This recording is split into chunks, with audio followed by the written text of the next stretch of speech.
Já vás ještě jednou zdravím. Chtěl jsem to ještě nějak uzavřít s tou motorkou. Teď jsem se zrovna vrátil z STKčky ze Sedlčan, takže jsem se ještě svezl. STKčka samozřejmě bez problému. A co se týče motorky, toho jak funguje, tak tam je všechno v naprosto perfektním stavu. Když jsem včera mluvil o stavu té motorky, tak jsem vám vlastně ukázal jenom všechny ty šrámy, co to má, nebo těch pár šrámů, co to má.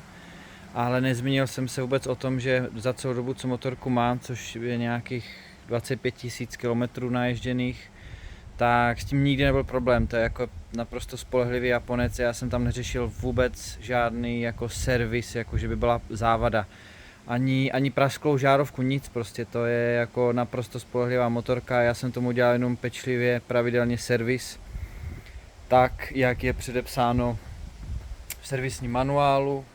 A mám i dílenský manuál od Hondy, to znamená všechno, co jsem dělal, tak jsem dělal přesně v tom postupu, tak jak to japonští samurajové vymysleli, takže tam jako minimálně z mé strany ta péče jako byla jako pedantská vyloženě.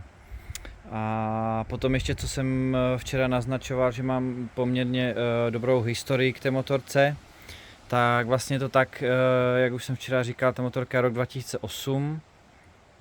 A já mám tady vlastně, původem je teda z Německa a jak vidíte do září 2009 tady jsou normálně servisní prohlídky pravidelné přímo v Hondě v Karlsruhe.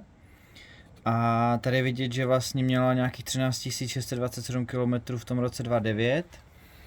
Potom si to koupil vlastně první majitel v České republice od toho pána v Německu a ten mě to prodával v roce 2013 s naježděnými 59 000 kilometry. To znamená, on v podstatě za nějaké 4 roky udělal 40 000 kilometrů, takže tam si myslím, že se ani nedá mluvit o tom, že by vůbec teoreticky mohl najezdit víc, takže tam nějaká nespolehlivosť těch kilometrů si myslím ve hře není. No a od té doby, od toho roku 2013, to je teda v mém vlastnictví, s tím, že já jsem, jak jsem říkal, udělal nějakých těch 25 000.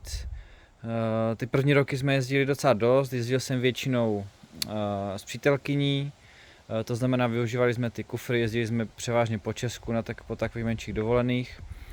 A poslední 3 roky, jak už jsem říkal včera, ta motorka stála bohužel a rok předtím už jsem jezdil hodně málo, takže ty kilometry proto si můžete říct, že jako docela málo naježděno vlastně za ty roky. No. Nejsem žádný velký divočák, nikdy jsem to netrápil na okruhu, je to prostě jenom výletní stroj, převážně ježděný, jak jsem říkal, ve 2 lidech. S tím, že já mám nějakých 75 kg, manželka 50, to znamená, tam o nějakém přetěžování vůbec nemůže být řeč. A tak no. Tak ať se vám s motorkou daří, ať vám dobře slouží a z mé strany takhle asi všechno.